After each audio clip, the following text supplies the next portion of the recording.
comrade workers, attention. Today we celebrate the birthday of the revolution and the 100th anniversary of the Communist Manifesto of Comrade Karl Marx. Today we salute the Union of Soviet Socialist Republics, which together with her neighbors is the greatest force for peace that the world has ever known. Poland is with us. Czechoslovakia is with us. Germany is with us. China is with us. All over the world, communism is on the march. The people wake from their sleep.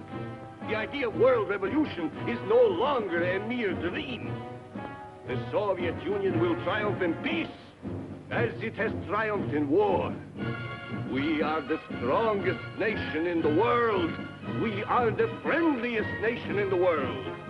All honor to the Republic and to Marshal Stalin, the father of the Republic. That's enough, Charlie. Kill it.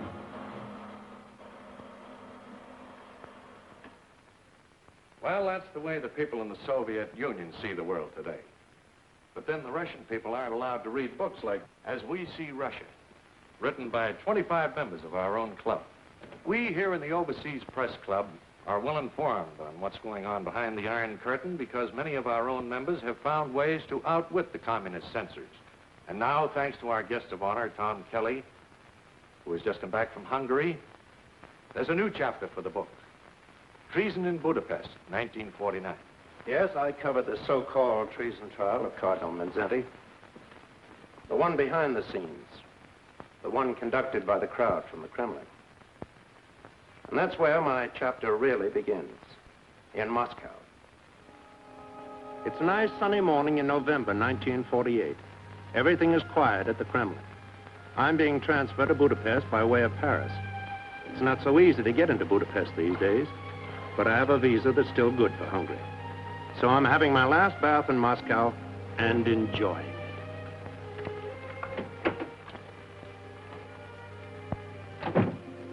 Waiter, leave that tray on the center table and hand me a towel, will you please?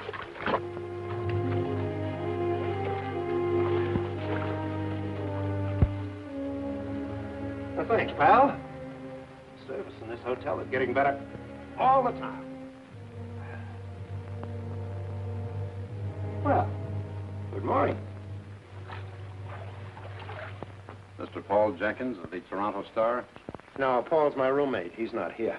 You will come with us, Mr. Jenkins. Now, look here. My name is Kelly. You can check it on my passport. Yes? And please get dressed at once. Okay, pal. Have it your way. I'll be right with you.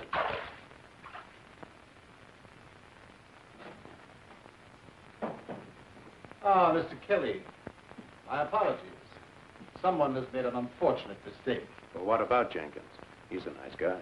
Mr. Jenkins is returning home tomorrow. We found it advisable to revoke his visa. I guess maybe he's homesick. I see you're leaving for Paris. Uh-huh. Little vacation. You know, wine, women, song. Well, good morning, Mr. Kelly, and have a nice time. Oh, just one thing, Commissar. Yes. You promised to make some inquiries for me about George Polk. Polk? He was covering the guerrilla fighting between the communists and the royalists in Greece. Found dead last May. You said you'd try and get a final report for me on it. Oh, yes. Drowning incident. Most regrettable accident. Accident? With a bullet in his head and his hands and feet tied together with strips of wire? I'm sorry, Mr. Kelly, but the latest report from our embassy says accident. Thank you. Good morning, Commissar.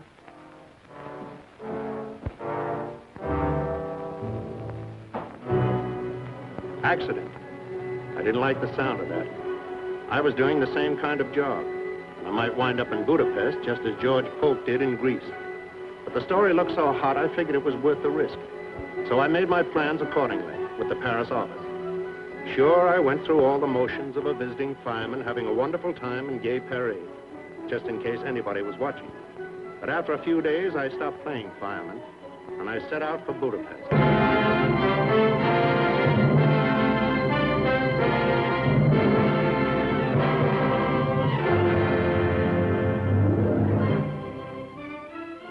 Budapest, where East meets West.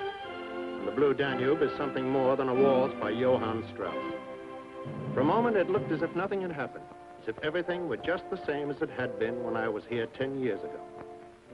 But everything wasn't the same. The war had left its mark on Budapest, too. And the scars still showed in a lot of places. Of course, it was still a city of a lot of pride and a lot of tradition. The people held their heads high most of the time. But when they passed 60 Andrassy Street, they managed to look the other way. Here was a scar that nobody could hide. This was the house of terror, a house of torture, and its masters were Russian. Yes, a lot of things had changed in Budapest, but the cafes were just the same, well, almost the same.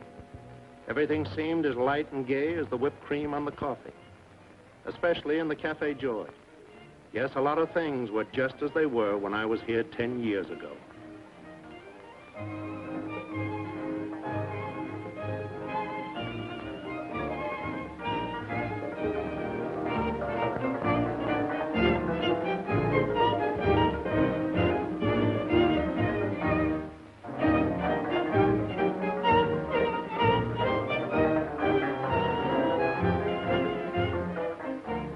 Thomas, have some coffee.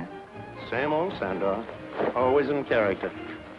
I've been away 10 years, and you act as if it's been 10 minutes. 10 minutes, 10 years. What's the difference? Just a few more ejection slips, that's all.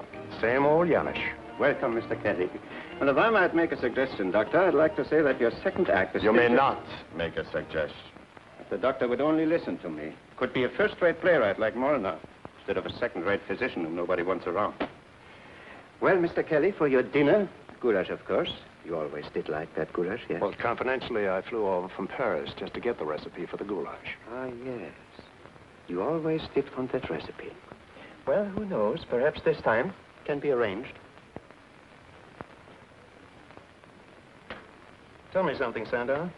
Is it just my imagination, or are all the Russians sitting on one side of the room and just the Hungarians on the other? Yes, my friend, that's the way it is in Budapest today. I see. And just where do you sit? Well, Dr. Deshti is the man in the middle. I simply believe in the art of survival. Janos, are you going to make a report of this to the secret police? No, Dr. Deshti. I would be careful about Janos. I don't think he can be trusted. Is there anyone in Budapest today who can be trusted? No one, except me. You ought to be ashamed of yourself, Sander, wasting your time on trash like this. Even if you don't believe in anything anymore, you ought to do better by your characters. They don't stand for anything. It's just an empty play about empty people. I know it is a perfect reflection of me. Sit down, Stephanie. Kelly doesn't approve of me either. Miss Stephanie Varner, Mr. Thomas Kelly. How do you do? Hello. Kelly. We used to sing a song about a man named Kelly in France during the war. Has anybody here seen Kelly? Kelly with the green necktie. Well, I'm not the guy, but I do have a beautiful green tie. I'll wear it for you next time. What brings you to Budapest, Mr. Kelly? I want to find out how the Russians are taking over Budapest. Whatever they're doing, they're being quite legal about it. A couple of years ago, the communists polled only 21% of the vote. Now they're the major party. Control the government, the newspapers, and the schools. How come? The 21% was the last free election. Some changes were inevitable, and not all of them are bad. Some people said the same thing under Hitler. Speaking of Adolf, isn't that a Nazi song they're singing? Yes. We still have a few left. Even... We'll fight forevermore, for we know we are the only trolling ones. If you must play German music, let it at least be German. Let Nazi music stay dead with the Nazis.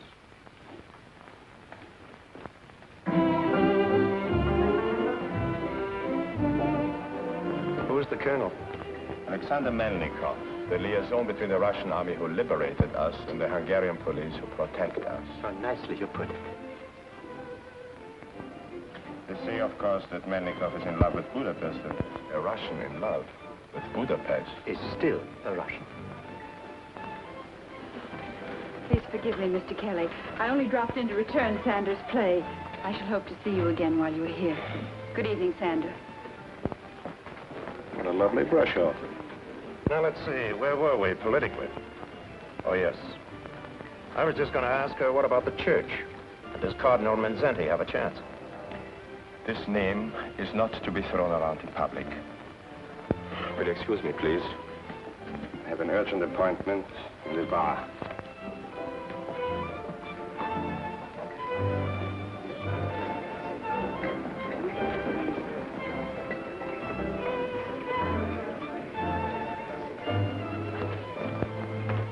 Janos.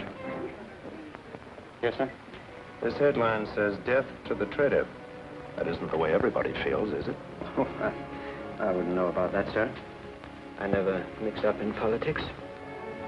You might ask Miss Warner sometime. She's a music teacher at one of his schools. So they say.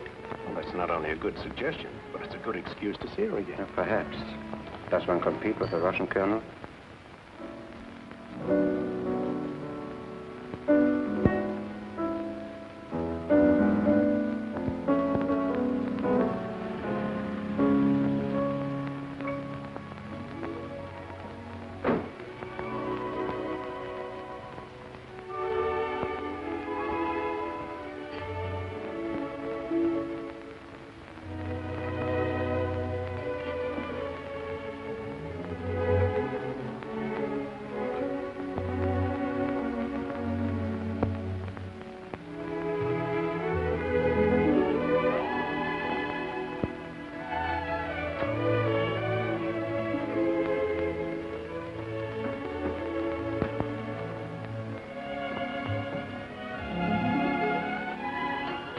Darling.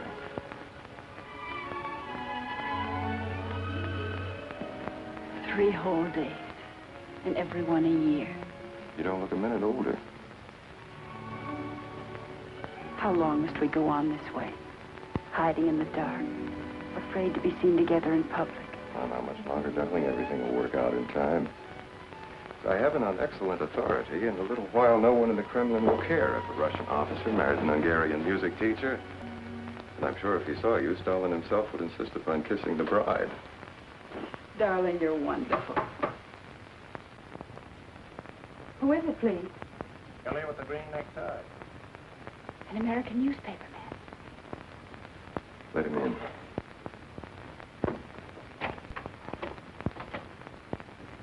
How did you know where I lived? Who told you? A local patriot, but don't hold that against him. Just what is it you want here? Well, Colonel Melnikov. Look, I guess I didn't go about this in the right way. But a report has to begin somewhere. I would suggest, Mr. Kelly, if you wish official information, that you go through official channels. Oh, I will. But I like to work from the outside of the circle in. For example, I thought Miss Varner might be able to tell me just where Cardinal Mindzhenty figures and all this fuss about the schools. I have nothing to say. If you wish to know something about the Cardinal, why don't you speak with the man himself? He isn't a prisoner. Thanks, Colonel. That's a very good idea. Well, good night, Miss Varner. Colonel Melnikov.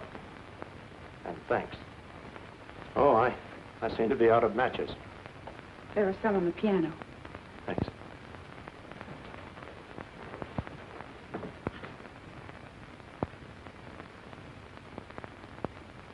French Legion of Honor. Yours, Colonel? No, Miss Varner was a member of the French underground during the war.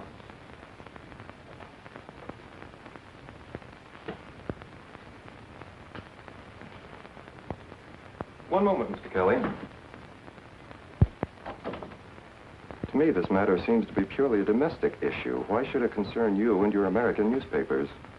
Or are you a Catholic? No, I'm north about it. But don't you remember, Colonel, the Allies signed a peace treaty with Hungary at the end of the war? Russia was one of the Allies. Well, that treaty guarantees a lot of things, including a little item called personal liberty.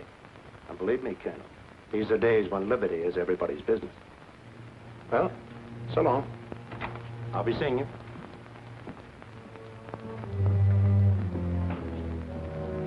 These Americans are impossible. This question about Mindzhenty. Perhaps I should have explained that Mindzhenty is an enemy of the state. He must submit or he must be eliminated. Kelly will learn it is the same here as in the Soviet Union. There can only be one party and one state, and the church is... Darling, what do these things matter to you and me? Nothing, except you're a communist, I'm not, and never will be. But we belong to each other. Politics can't change that. Oh, Alex, I want so much to believe that.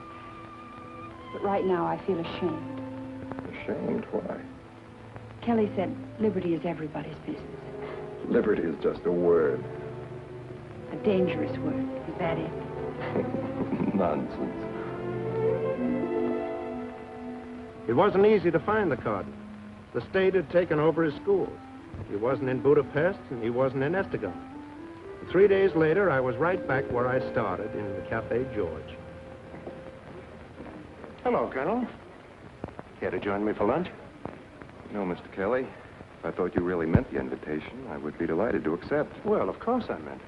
Thank you very much. If you don't mind, should we sit over there?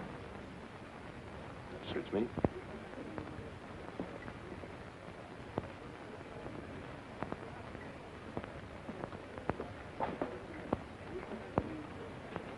You will please understand, I have no prejudice against Americans. Oh, that's all right. I have no prejudice against Russians. In many respects, we are so much alike. Uh-huh. And so different, too. Tell me, how did you make out with your cardinal? Colonel, if your men are half as smart as I think they are, you know darn well I never even got to see him. And if you had, just how would it have helped your story? I don't know. You see, Colonel, I could write the story from A to Z without setting foot out of this cafe. I know the whole routine. I've watched it in Russia, Poland, Czechoslovakia. But up until now, I always came in on the last act of the show. This time, for once in my life, I'm in on the beginning. I want to see how you do it. Make the fix. I mean the frame-up. You will excuse me, Mr. Kelly. And a tip, as you call it. Even milder insinuations have resulted in a revoked visa. And I thought this was going to be the beginning of a beautiful friendship. So did I.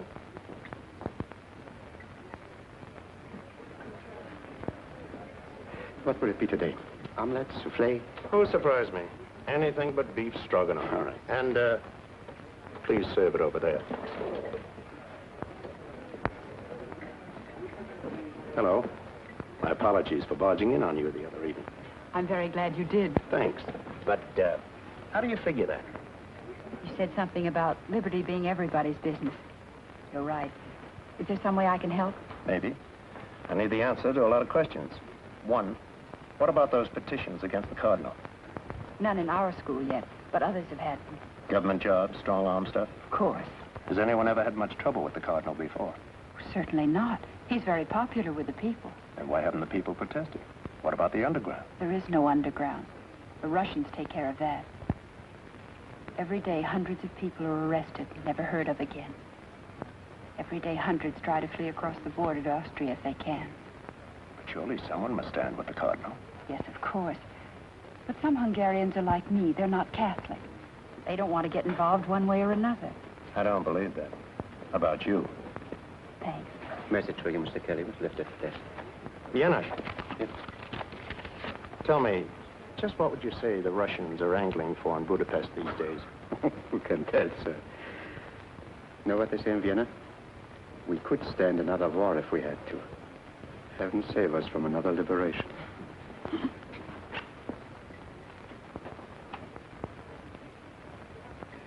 Do you know what that means? I think so.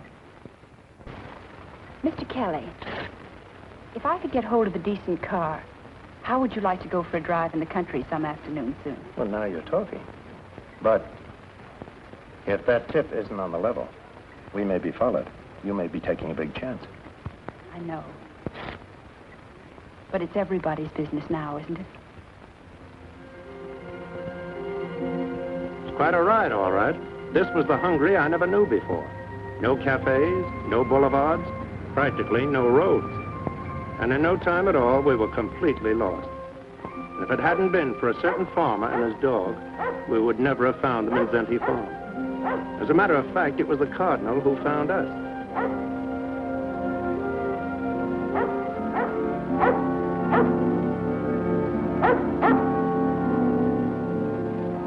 At first, I didn't recognize him. He looked just like any ordinary farmer. But when I saw his ring, I knew he was the man I was looking for. Of course, I wasn't too sure how it would work out. He didn't know me. He didn't know Steve. But the dog seemed to like us, and I guess that counted for a lot. So we went with the Cardinal, and when we met his mother in the vineyard, she insisted that we sit down with her. And suddenly, I felt quite at home. I almost forgot about the questions I wanted to ask. Almost, but not quite. Your Eminence, are you dressed like this because you're in exile? No, no. While I'm here at the farm, I'm a farmer. I just gone you the Cardinal, but I was much happier when you were just a village priest. Yes, I, too, was much happier as a village priest.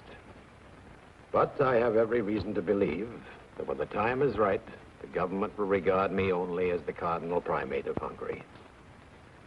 And be quite prepared to treat me accordingly. Do you mean arrest? They would not dare. Who can tell what these men will dare? The move against the schools is the final move against the church. We had some 5,000 schools in Hungary. 3,000 of them were Catholic.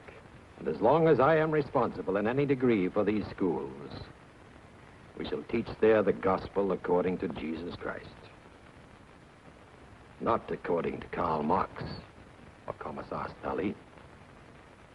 On this point, I will not yield. Is there no chance for some compromise, some agreement? What chance is there of agreement between Christ and Antichrist? Do not misunderstand me, Mr. Kelly. I do not condemn our Russian neighbors as a race or as a people.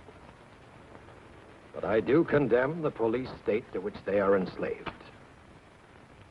We in Hungary will also be enslaved if we submit to men who owe their allegiance to the Kremlin. One must take a stand somewhere. One must draw a line past which one will not retreat. For myself, I have taken that stand. I have drawn that line. I will not surrender our schools to the domination of the state. You don't have a chance here. Isn't there some way you could get out of the country and lead this fight from exile? I will not run away. Now good men are needed here. The next move is up to the Soviets. And when will that come? Who can tell? It might come today or a year from today. The sky can darken without warning. Like this storm that's moving along now. It is nothing. It will pass. Yes, perhaps it will pass. Its shadow will still be upon us.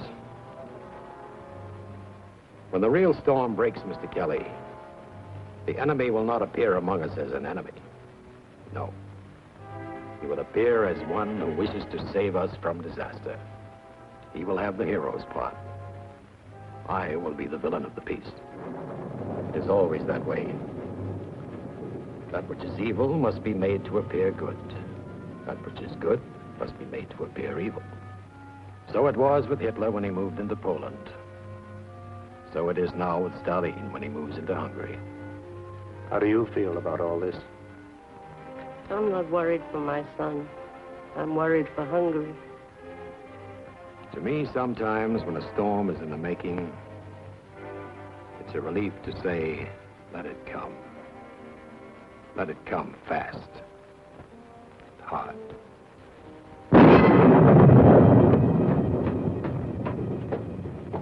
Good night, Tom. I won't say thanks. I wouldn't know how to begin. Don't. The Cardinal has made me feel like a Hungarian again. Good night.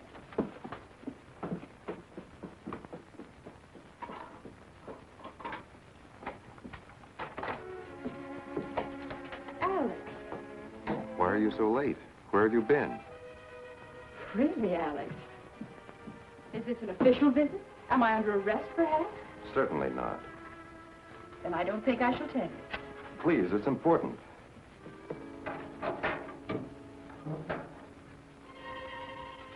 Kelly and I went to visit Cardinal Mindzhenty at his mother's farm. He's truly a remarkable man. I do not understand. Why should you do such a thing? Why should you want to? You wouldn't understand if I told you. Have you any idea whether you were followed? I don't think so. Well, that is fortunate. But you must promise me something. Promise me you will never try to see this Mindzhenty again. Why? Only this morning, his secretary, Father Zakar, was arrested at Estegum and taken into custody. On what charge? On whose complaint? What difference does that make? If he's been arrested, he's certain to be convicted. Darling, Mindzhenty's a traitor, and so are all those who stand with him. I'm afraid for you. Your life is my life. Now, give me your promise. I will not promise. I am a Hungarian, and I can go where I please in my own country. Yes, you are a Hungarian. But you may not go where you please anymore. You're mistaken, Alex. Darling, please face the realities of life. Your country is free in name only. Actually, it is a province of the Soviet Union. I will never admit that. Stephanie, this is no time for sentiment. I know. This is the time to face the realities of life.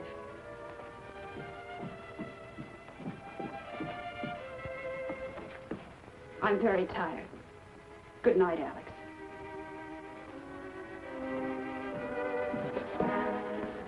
Good night.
Ministry of Education.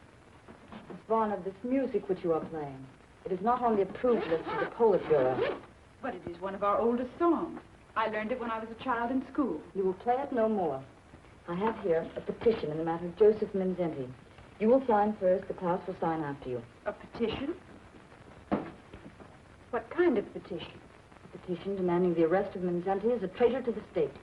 But the Cardinal is not a traitor. To us, he is a hero. Silence. Do you want to be known as traitors, too? I will give you one more chance. Those who wish to sign may still do so, and I shall be glad to regard them as having volunteered their cooperation. Now, Miss Varner, you will sign first, then your class. No, I will not sign. Don't any of you sign. This woman is a Russian. And why should the Russians tell us what we must do? Oh, I know we are grateful to them for many things. But the war is over now, and they ought to go home. They'll never go home unless we make a firm stand somewhere. All of us. We must draw a line past which there is no retreat. And for me, this petition is that line. I will not sign. I will not ask anyone else to sign. Class is ordered to remain here until I return. Miss Varner, you will come with me.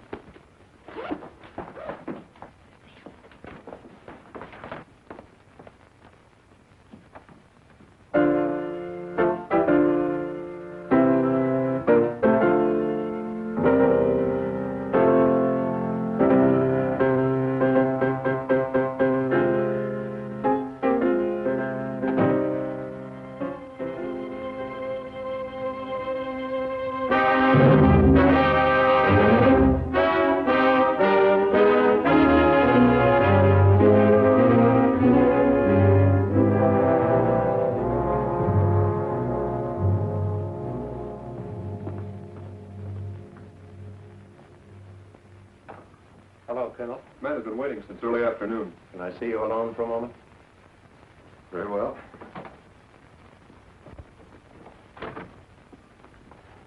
It's a friend of mine in serious trouble with the police. I never interfere in police matters. It's a friend of yours, too. Stephanie. Are you sure? Absolutely. I was supposed to pick her up after school, but the secret police beat me to her. She's right here in this building.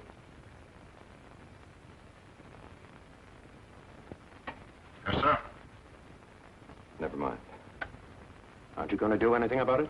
There's nothing I can do. It is not my department. She will be questioned, that is all. NKVD questioning? If Stephanie were my girl, I'd figure out something. You don't understand. Maybe I don't. But are you sure you do?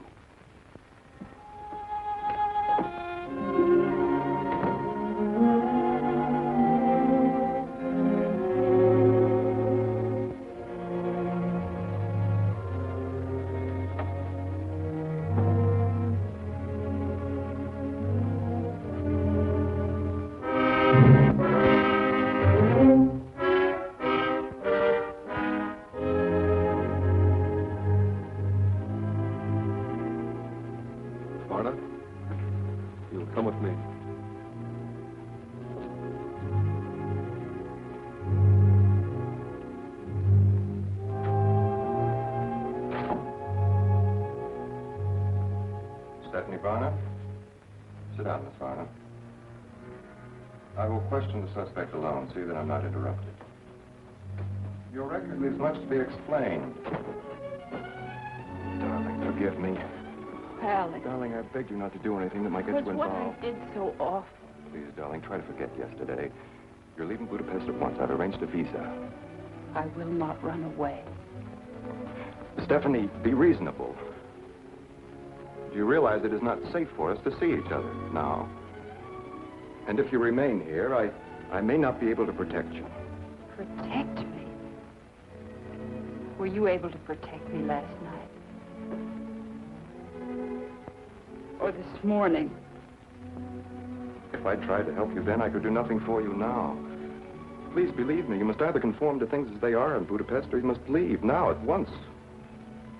I must stay. Now is the time when good men are needed here. And women, too. May I go now, Alex? You patriotic little fool.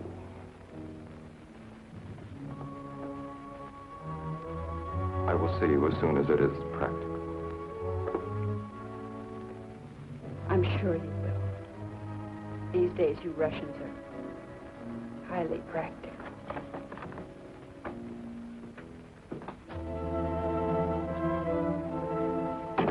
Stephanie.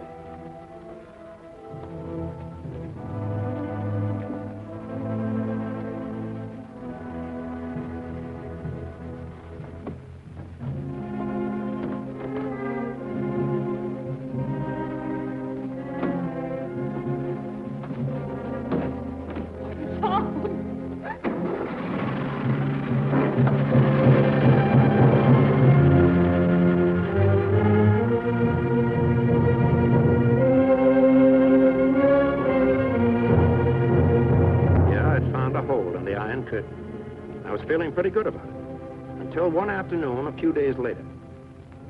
I got a summons to drop in on Colonel Melnikov. Wasn't sure what was on the fire, until I stepped inside and a familiar voice said, "Ah, Mr. Kelly. Mr. Bela. So nice to see you again. Trust you enjoyed your vacation. Loved it. I live for wine, women, and song. They have come to our attention, Mr. Kelly, certain articles recently appearing in the American newspapers which are, well, vaguely reminiscent of your style. Oh, interesting. Is my byline on them? No. Well, then they can't be mine. My contract calls for my name to appear on every article I write. Oh, I see. And the office is very careful not to violate a contract. Of course. That's all, Mr. Kelly. Thank you. Not at all. Tell me, Mr. Beloff, is there any statement you would care to make on the general situation in Hungary at the present time? I'm only a visitor here. Besides, I make it a point never to interfere in the affairs of a friendly neighbor. Good day, Mr. Beloff.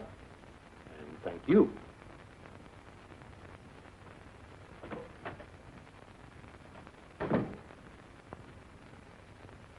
Shall I cancel this visa, Comrade Commissar? No.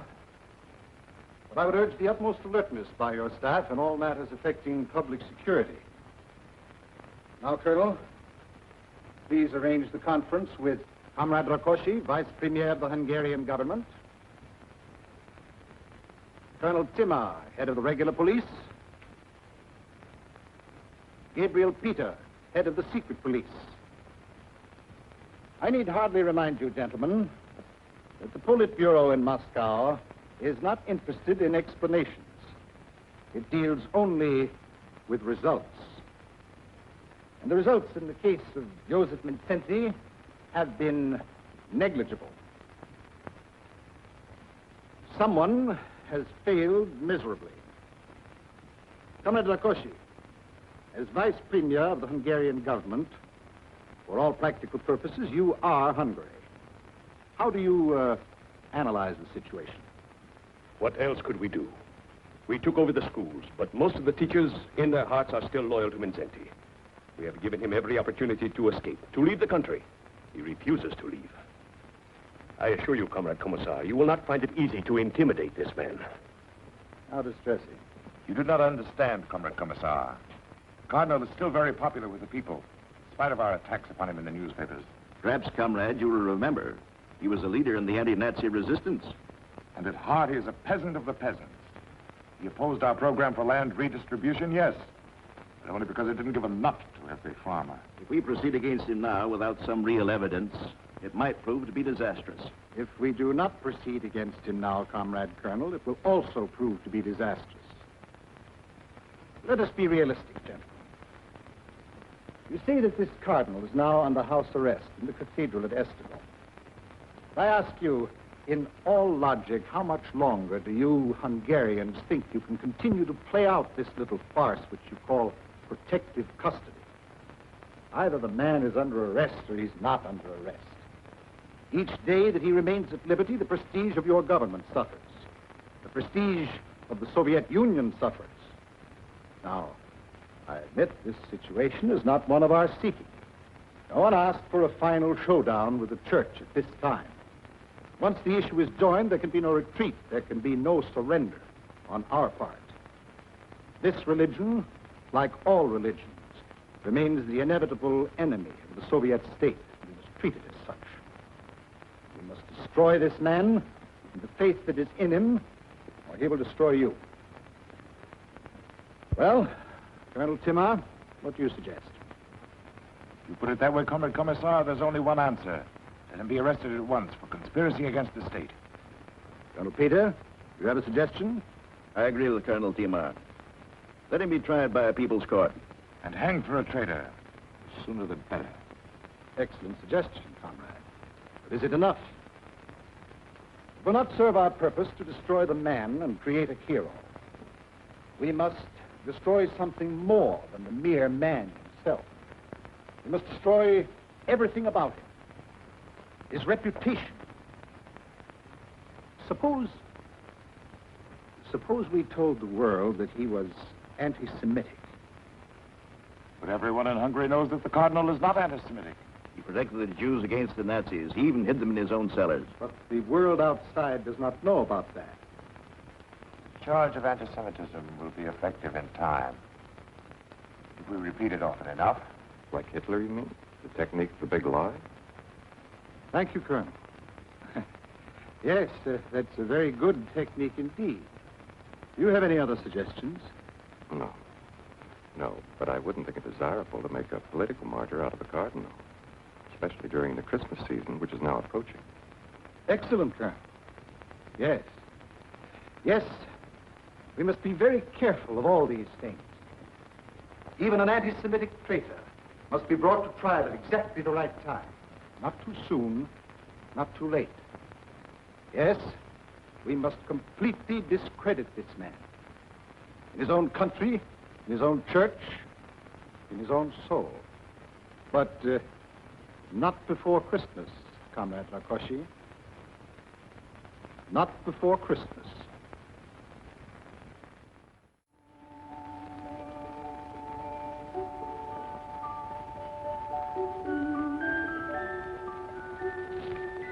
With best wishes from our chef for a very Merry Christmas Eve. Beautiful. Perfect. Much too perfect to eat. Oh, and here's something for our friend in the kitchen with my compliments. And something for you, too. Why, thank you, sir. Thank you very much, sir. I know our chef would like to thank you personally. He's rushing to catch a plane. He's spending his holidays with relatives in Switzerland. Janos! Champagne. This is a great day for me. I have been sued for plagiarism. Isn't it wonderful? Plagiarism? Why, that's serious. That's literary larceny. Oh, my dear boy. In Budapest, it is taken for granted that sooner or later in the theater, everybody steals from someone else. The question at issue is not, did you steal the play from so-and-so? The question is one of good taste. Was the play of so-and-so worth stealing? Did the defendant distinguish between a brilliant playwright and a dull one? I might not write the best plays in the world as yet, but I only remember the best. And my friend, congratulations on those articles. Articles? What articles? The unsigned ones, which have been appearing in American newspapers. Quite daring, quite indiscreet. One wonders how you got the recipe for getting them out of Hungary. To Miss Warner? No. If we are to drink a toast, let us drink to freedom. What kind of odds are they quoting around here on freedom these days? Not half enough, old boy.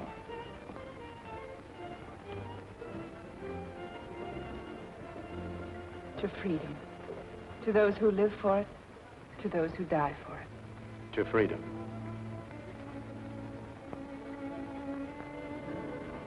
Well, will you excuse me for a moment? I see one of my lawyers is at the bar, and if I play my cards right, who knows?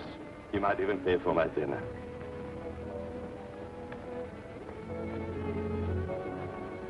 What's the matter, Steve? Nothing. Have you seen him since, No. And I don't want to. That isn't true. Maybe it isn't, but what can I do about it? I hoped Alex might be one Russian with courage to think for himself, live with his heart. Oh, this is no way to spend Christmas Eve. I have a much better idea. See if you can meet me here in an hour. But don't come if you think you're being followed.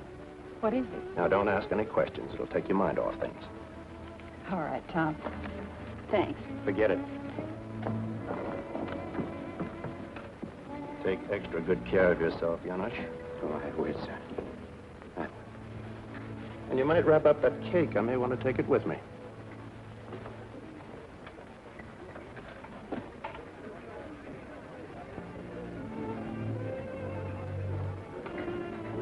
Good evening, Colonel. You Americans amaze me. I felt certain you would never speak to me again. This is Christmas Eve. Peace on earth, goodwill to men. Even during a war, there's sort of an armistice tonight and tomorrow. I was never brought up to believe in Christmas. In my country, the party... So let's forget politics for one night. Is there any way you and I could take a nice little walk without being tailed by one of your boys? I'll meet you outside. We can talk in my car. Okay. You don't want to walk? We'll ride.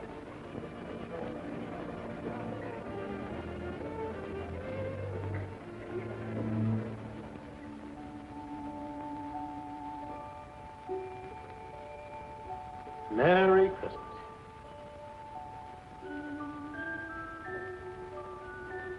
What a beautiful cake. Like a wonderful toy that remembers a child. The kind of toy that always belonged to someone else. I thought you were trying to forget. Oh, sometimes it's better to forget. Tonight I remember too well. When the Nazis took Kharkov, I lost everything that I held dear. My mother, my father, my brothers died in the street fighting. My sister and her 2 children were kidnapped and exterminated in the Hitler gas wagon. The world forgets these things. Because as a rule, it's better to forget horror than to remember it. But I do not forget. Funny, isn't it? We both fought to turn the Nazis back. So did I. We won that battle together. But now we have to go underground. in a borrowed cellar, to eat Christmas cake together. How do you figure that out, Alex? Sometimes there are difficulties between countries that do not exist between individuals. Well, good night, all. I'm going up on a roof and see if Santa Claus can break through the iron curtain and get down a few chimneys. Good night, Tom. Oh. Blow out the other candle when I get to the top of the steps. There's not supposed to be any light down here. For the mice. Merry Christmas. Merry Christmas, Kelly. And thanks. Merry Christmas. Individuals.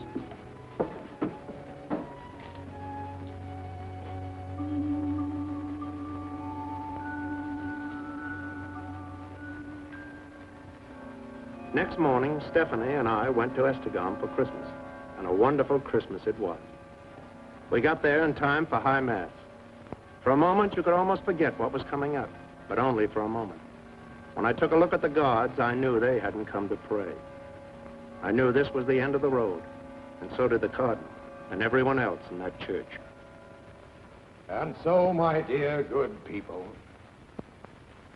the days of the Caesars are always with us. The innocent are massacred. The brave are compelled to go into exile, like the Holy Family itself on its flight into Egypt. Yet the word of God abides in the hearts of men. Nothing can destroy that. For it is the only reality that transcends all other reality. Today, Christ is born again for our redemption. And so we too are born again. And so on this, the birthday of all mankind, let us stand firm in that faith which makes us free men. Free before God. Free before Caesar.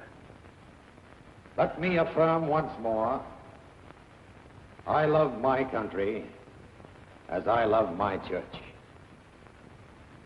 If I resist the Russian authorities who are among us, I resist them for the same reason that I resisted the Nazis who once held us in bondage also. I am against tyranny in all forms and under all labels. Some of you, I know, have been asked to testify against me, to sign petitions against me. I forgive you freely, for I know the pressures to which I too will be subjected. Time is drawing near when I shall be taken from you. And so I say to you, as to my fellow bishops, be of good heart, engage in no demonstrations. Pray for me as I shall pray for you. And remember, please, now and as always, I pray for a world of charity, a world of justice. I pray for my accusers, as I pray for you, my own people. And today, on his birthday, may God be with you, and all the days of your lives.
Have you had word from your secretary, Father Zorkov?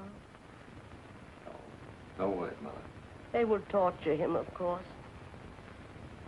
They will tell the world that he has confessed to all kinds of things. Yes, they will say that he has confessed. It's always the way. And the world will never know for sure what a good young man he really is.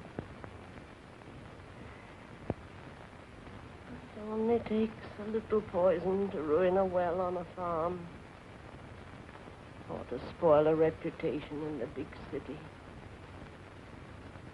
No matter what happens, we must speak for the truth, even in prison. And if the world chooses to remember us, we hope we will be remembered for what we did with our lives in the days of our freedom.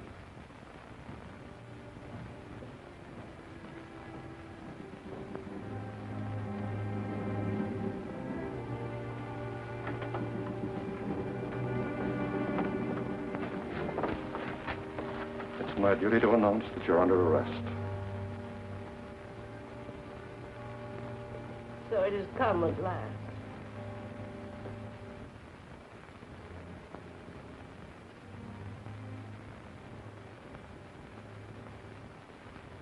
Well, Major, what are your instructions? You're to come with us at once, but you're to change to street clothes. Street clothes? Yes, this is not a religious procession. There must be no public demonstration. My son. Now, Mother, what is there to fear? All these years I've given my life to God. If they choose to take it now, they will only discover that it is already spoken for.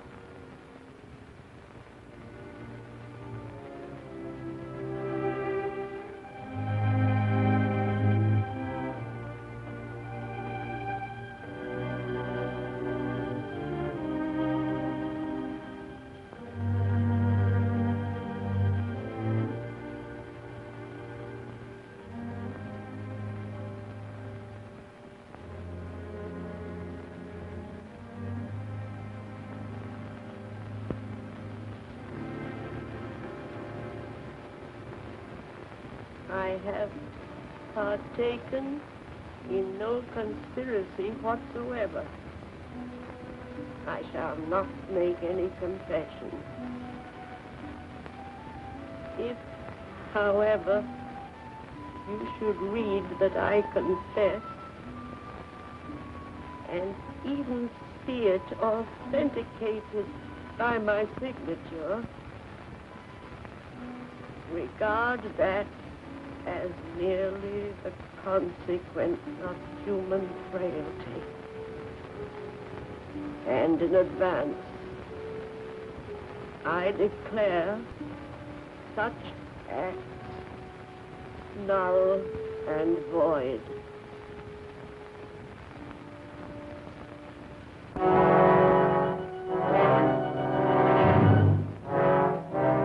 And so the real trial began. The trial that nobody ever heard about. Tell us again, when did you first begin to conspire against the Hungarian state? I have not conspired against the Hungarian state. But you have refused to cooperate with the government, have you not? I have refused to cooperate with those who have taken over the government. Ah, then you admit that you are guilty of treason, is that I it? deny that I am guilty of treason. I say it is the present government that is guilty of treason. Can the government be guilty of treason? This is not the true government of Hungary. This is a Russian government, appointed to office by Russian commissars, kept in office by the power of the Russian army. Answer the question. Can the government be guilty of treason? Yes, the government can be guilty of treason. Treason to God, treason to Hungary, treason to humanity. You've always been against the government, is it not so? I have always been against tyranny, wherever I found it. How many times have you been confined to jail? 3. First in 1919. As a young priest, I opposed the administration of the dictator Bela Kun. You will refrain from referring to the name of Bela Kun, the Trotskyite. 1944, as a bishop, I spoke out against the cruelties of the Nazi occupation. I found myself again confined to prison. Today, as a cardinal, I find myself in prison once more. Only this time. What is your real name, the name you were born with? My family name is Penn. A German name, is it not? Yes. The name is of German origin. When did you change your name to Mindzhenty? When the Nazis first occupied Hungary. Why? Why did you change your name? Were you ashamed of it? No. It's a German name. I wanted no favors at the hands of the Nazis. So I took a Hungarian name. I took the name of the village in which I was born. Mindzhenty. Why are you against the Jews? I am not against the Jews. I have suffered with them. I have worked with them. I regard them as my brothers. You are working for the return of the monarchy in Hungary, are you not? I am not working for the return of the monarchy in Hungary. Why did you speculate in the black market with American money? I did not speculate on the black market. I bought clothing and food for the poor, with the specific approval of the government. You're working with the Pope to bring the whole world to war with Russia, are you not? That is not true. The Pope prays for peace. He works for peace. But you have an allegiance to the Pope, is it not so? Yes. Matter spiritual, I have an allegiance to the Pope. As between your allegiance to the Pope and your allegiance to Hungary, which would you say is the greater? I do not have to choose between my God and my country. I find it quite simple. Love the one without betraying the other.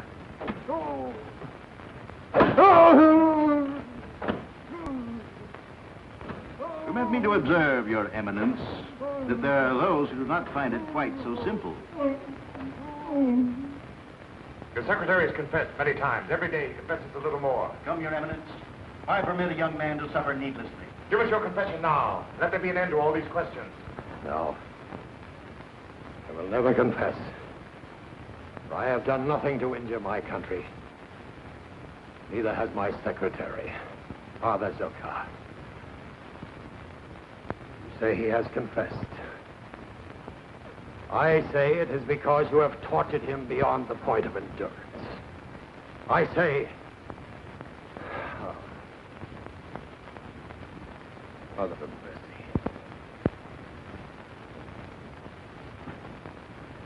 Have mercy on us all. You see, Comrade Commissar, it is not so easy. We've had the Cardinal on his feet ever since he was arrested. Secretary will confess to anything. Cardinal will confess to nothing. Then we must find those whose testimony will support that of the Secretary. Arrest everyone who has had any dealings with the Cardinal in the past month. And for His Eminence? For His Eminence, I think we need special medical attention. Very special. I just don't believe it. They say here that the Cardinal has confessed to the crime of treason against the state.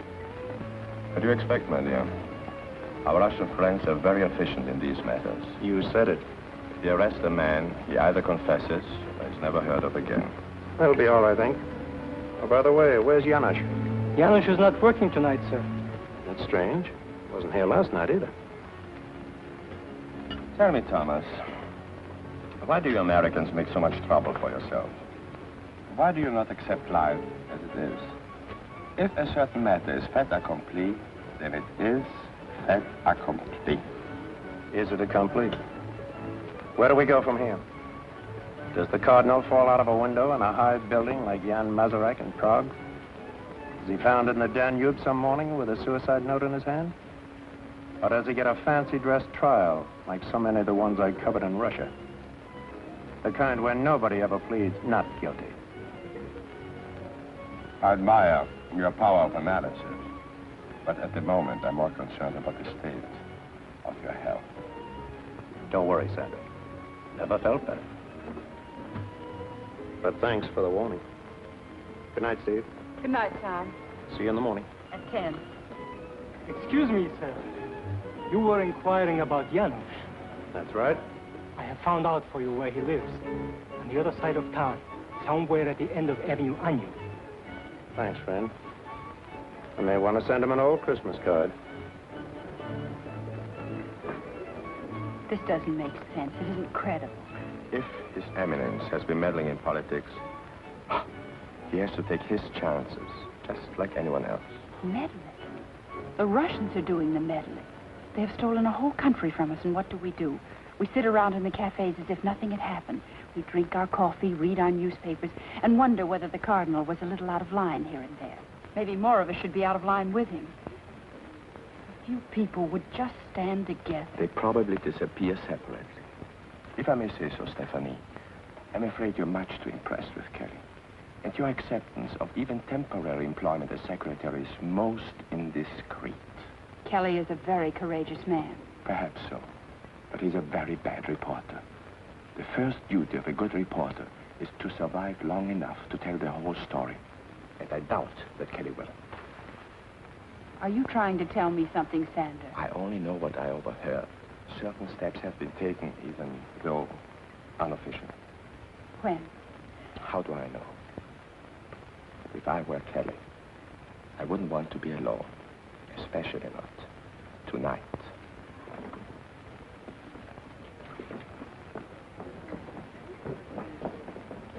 Did Mr. Kelly, the American newspaper man, take a cab? Yes, Miss Ron. Do you know whether he went to his hotel? No. He told the driver to drop him off at the end of Avenue Agnew. Thank you.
For Tom.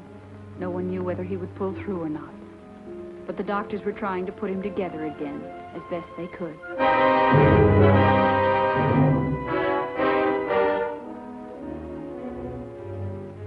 It was a little different at 60 Andrassy Street. They were taking people apart, but they were being scientific about it. The medical reports on the examination of the Cardinal speak for themselves, Comrade Commissar. He will not confess. He will not yield in any degree. He must confess. He must yield. Very well, but there are limits past which we cannot go if the prisoner is to be able to stand trial. In Russia, we have no difficulty with such matters. Be reasonable, Comrade Commissar. These confessions take time, even under torture. But there is no time. Public trial must be scheduled without delay. It will not be easy. The night His Eminence was arrested, he wrote a personal letter warning people not to believe any confession that might be attributed to him once he was under arrest. Even if His Eminence should confess in time, how are we to explain this document in his own handwriting? Simple. When he confesses, let him repudiate the warning against confession in his own handwriting. But that will merely remind the people that His Eminence has obviously been under considerable pressure. How will that look before a jury? There will be no jury. The case will be tried before 5 judges of our own choosing. Tell me, Doctor, are you quite sure you've tried every inducement with the Cardinal? Every type of treatment has been considered, Comrade Commissar. But since it is desired to present the prisoner in court in the near future, we have found it advisable to concentrate on psychological rather than on physical pressures. We have therefore alternated periods of sympathy and understanding with periods of denunciation and disapproval. The prisoner has not been allowed to sleep for more than an hour at any one time. His cell is completely illuminated day and night. To date, he has been examined on 80 different occasions. The diet is sharply restricted, except for large quantities of hot water. The result has been moods of extreme elation, followed by moods of extreme depression. We have given morphine, we have withheld morphine. Results inconclusive. We are experimenting currently with scopomorphine, but I would recommend that this medication be reserved for later use. If an extreme form of passivity can be induced, it would be more useful at the public trial. Oh yes, one final note. No visitors. All communication with the outside world is denied to the prisoner. Very good, Doctor, but not quite good enough. Time is running out. Just when may we expect the confession of the defendant, Mindzhenty? Who can say, Comrade Commissar? This man Mindzhenty is not a Russian. He has no feeling of guilt about anything. And when a strong man has no feeling of guilt, he may never confess. He may go on protesting his innocence forever unless... Yes, Doctor? Well, there is still the technique of hypnotic and post-hypnotic suggestion. Presents certain dangers, of course, to the patient. We are not concerned with the danger to the patient. I cannot guarantee the results, of course. But sometimes if scopolamine is administered in sufficient quantity, a kind of twilight sleep is induced, and control of the patient is established for many hours at a time. All inclination to resist is removed. Sometimes the whole personality is radically affected. Very well, then, Doctor. If we can change the personality of the defendant Mindzhenty, let us change it by all means. The others? Yes, Comrade Commissar? One need not be too subtle with the others. Say it after me. Yes, I confess. Yes, I confess. Yes, I confess.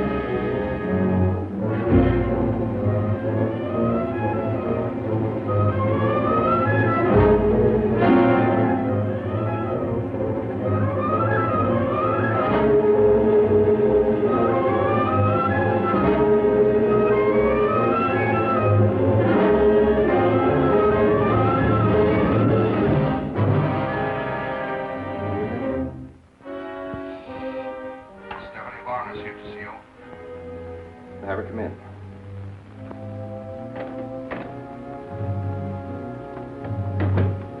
Hello, Alex. Stephanie, it's not good for you to be seen here. Do you know of a safer place? See that I'm not disturbed. For your private files. Heil Hitler, Heil Stalin. Where did you get this? It must be some joke. It's no joke, Alex. This is the calling card of a new kind of street gang. They attacked Tom Kelly last night on a little side street. Why didn't Kelly come here himself? Because he's still unconscious in the hospital. What will you do with this Nazi gang? One street fight does not make a battle. There are no Nazis in Budapest anymore. Oh, yes, there are. They call themselves the Arrow Cross. And they're barbarians, even if you take them over and call them communists. Stephanie, enough of this. Vilmos Olty, who's going to preside over the Cardinal's so-called trial. Olty is a leader in the Arrow Cross, worked for the Nazis all through the war. And now he's going to sit in judgment on a man who fought against the Nazis all through the war. This is merely a matter of temporary policy. That policy is made by the party. But Alex, you have to live with that policy. How can you collaborate with the Nazis? Where is your conscience? Conscience? If you mean personal responsibility, all responsibility is in the party. And the party, through the Politburo, is the sum total of everything we are. And the party can do no wrong? The party can do no wrong. Then all the Russians who died to stop Hitler have died in vain. Because Hitler lives on in you and every other Russian that plays the game the way that Hitler played it. What would you have me do? Face one question honestly. Are you living for yourself, or are you living for the 14 men who rule in the Kremlin? A Russian must either live for them or die for them. There is no choice. You're wrong, my darling. There's always a choice.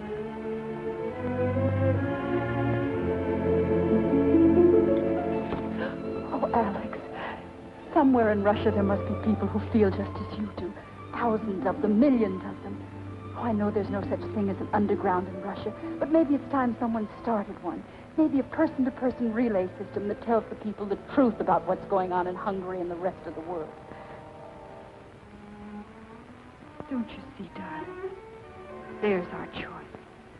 Oh, I know it wouldn't be a very long life, but it would be a wonderful one while it lasted. We'd have something to live for, and when the time came, we'd have something to die for, too.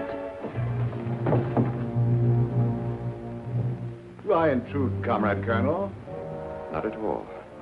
I've just finished my questioning of the suspect. Lieutenant, you will take Miss Varn into custody at once. Remand her for further examination. Charges, espionage, and treason.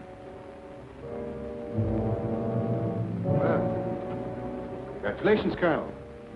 Secret police have had this woman under surveillance for quite some time. There is no choice. Heil Hitler, Heil Stalin.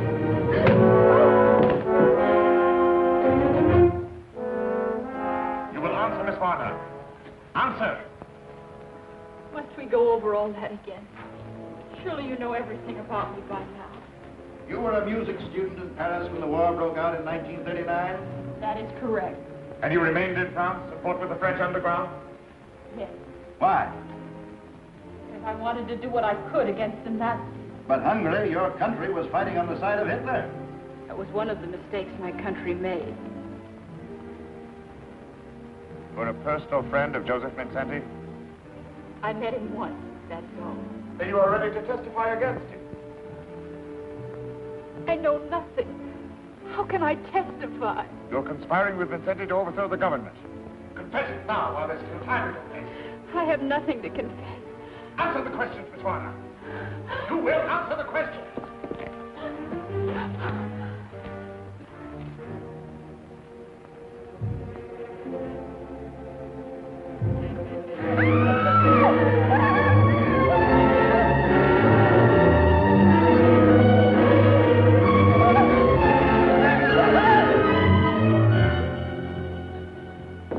For the last time, Miss Warner, are you prepared to testify against Cardinal Mindzhenty?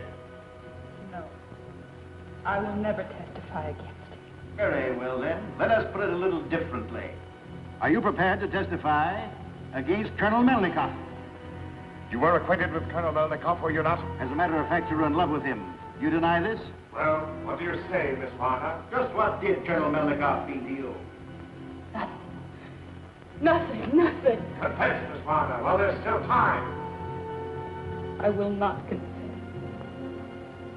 I have committed no crime against the state.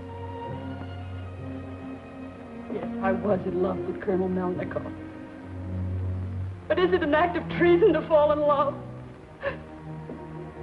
Doesn't matter now. He has made his choice. I have made mine. Long live Hungary.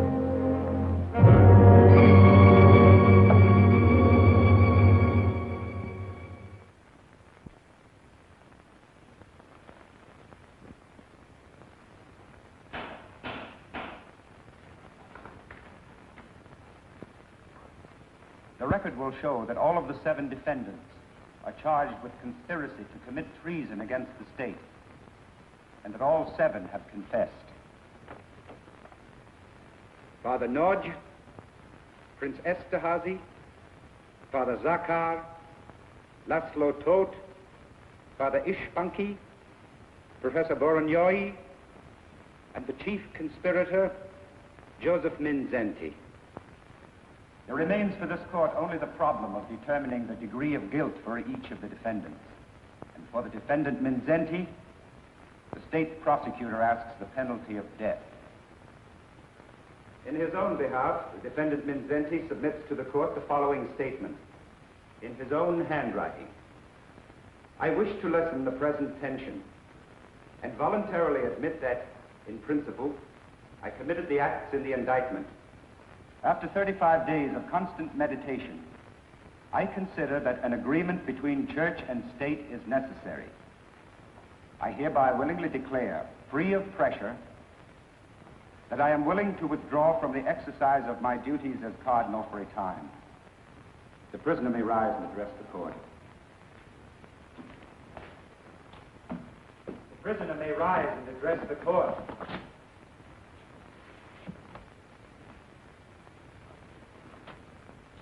Josef Mindzhenty, you have heard the confession. Is it correct? Is it your statement? Yes, it's my statement. And in your handwriting? Yes, handwriting is my own. Made willingly and without pressure. I wish for peace. Peace for my church. Peace for my country. Take the prisoner away. Sentence will be passed Tuesday.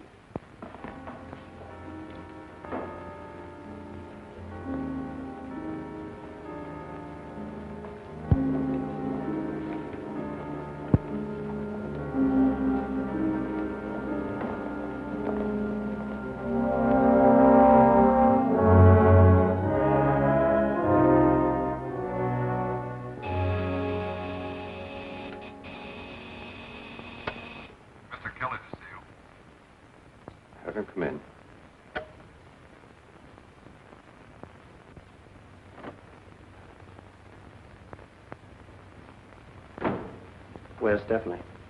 I have no idea. Look, Alex, this is a girl you love, and she hasn't been seen since the afternoon she came here to see you. If you have not already made arrangements to leave Budapest, I would suggest that you do so at the first opportunity. I'm not leaving Budapest until I get the whole story of what's been going on here. The trial was well covered by the press. The trial was well covered by a select group of local correspondents who never had a chance to speak with the Cardinal. There were 2 American newspapermen present. Why don't you talk with them? I have. I refused to sign your statement saying there was no censorship. Sure, the Cardinal confesses. But to what? Nothing that matters. Nothing that makes him guilty of treason. You Americans are so naive. Always it is the individual you are thinking about. You mean you don't even think of Stephanie anymore? Where the welfare of the state is concerned, what does it matter who lives and who dies? Sure. What is the difference? If you Russians are going to make the whole world over in a hurry, someone's bound to get hurt. Sometimes it's 10 million of your own people locked up in slave labor camps. Other times it's just a funny little waiter like Janusz, or a cardinal, or a girl one might have loved. Okay, Alex. You stick with your dreams. I'll play along with mine. Only the next time you get back to Russia, take a good look at everything and then ask yourself, why did your sister and her children have to die in Hitler's gas wagon? Was it so you could build a better world with whatever remains of the Hitler gang? You Americans must recognize that a good party member is always loyal to the party. So long, Alex. Is it my imagination? Or do I hear somebody shouting, Heil Hitler, Heil Stalin?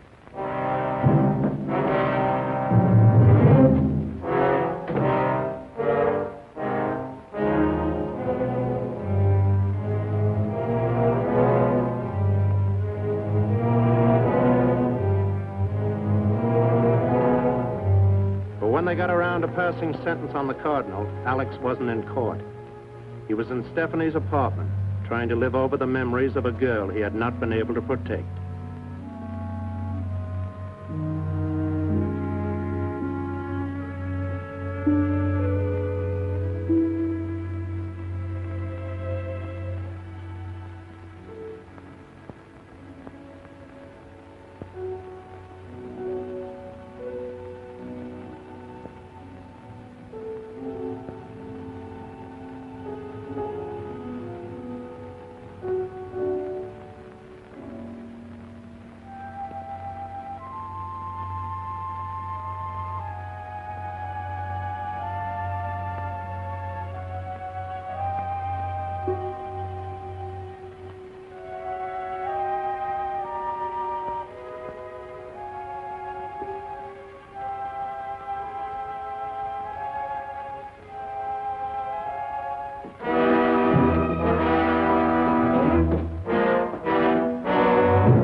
Requests a statement from the defendant, Josef Mindzhenty.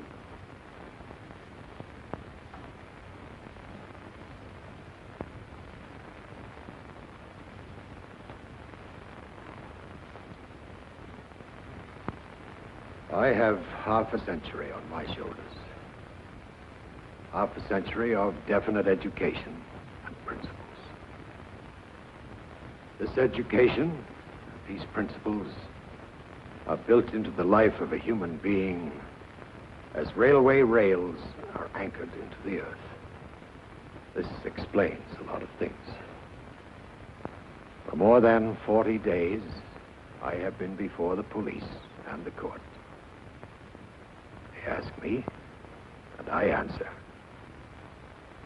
These questions and answers are not only for those who question me, for a man must also answer his own soul. I have never been an enemy to the Hungarian people. I have no quarrel with the workers, the peasants, to whom I and my family belong. This morning I prayed to my Lord. I asked for peace.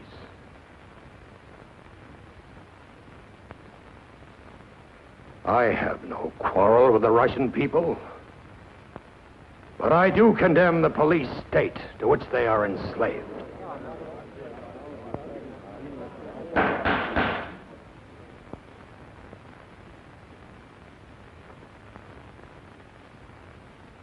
Peace. Not tomorrow. Not in the distant future. Peace in our time. Josef Mindzhenty, you are sentenced to imprisonment for the remainder of your natural life. Peace.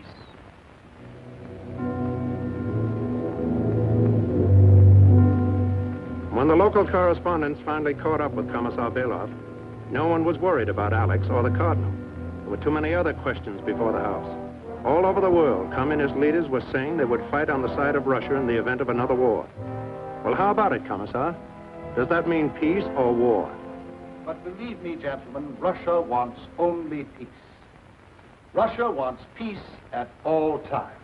Good morning, gentlemen. Well, Commissar Belov. Oh, yes, Mr. Kelly. Just one more item. Yes? And what about Cardinal Mindzhenty? Is he serving out his life sentence at hard labor, or is it true that he's suffered a complete breakdown, both mental and physical? I'm sorry, Mr. Kelly, but like yourself, I'm only a visitor here in Budapest. Well, people are asking questions all over the world. What are you going to tell them? What are you going to tell the United Nations about all this? Why, Mr. Kelly, we're going to tell the United Nations precisely what I've told you. The Soviet Union is not concerned in the domestic policies of the Hungarian government. Neither, I trust, is the United Nations. Good morning, Mr. Kelly. This is where I came in. Budapest, where East meets West, and the Blue Danube is something more than a waltz by Johann Strauss. I had the story about Stephanie, because I knew what no record meant. No record meant death or worse in a slave labor camp. Goodbye, Steve, wherever you are. To freedom. To those who live for it. To those who die for it. Goodbye, Alec. You Americans must recognize that a good party member is always loyal to the party. Goodbye, Your Eminence. Now and as always, I pray for a world of peace. A world of charity. A world of justice. Someday, if we could ever get through to the Russian people, things might be different. But right now, the only people who are getting through to anybody are the Soviets. But don't worry, we're blocking them in a lot of places. We turned them back in France and Italy with the Marshall Plan. We stopped them cold in Berlin with the airlift. Oh, I know they're still gambling on Germany, and Austria, China, and India. But between you and me, I think they'd still settle for peace rather than war. But if you want peace with the Russian there, take it from me. You can't let him walk all over. If he steps on you, you've got to yell. And keep on yelling about a lot of things. And one of them is a man named Mindzhenty. Another is Loyash Ordas, the Lutheran bishop, Budapest, who still hasn't been heard. Then there's the little matter of the 14 Protestant ministers who are still in jail in Bulgaria. You see, the way I look at it, we're living in a time when liberty is everybody's business. And either there's liberty for everyone, or there's no liberty at all.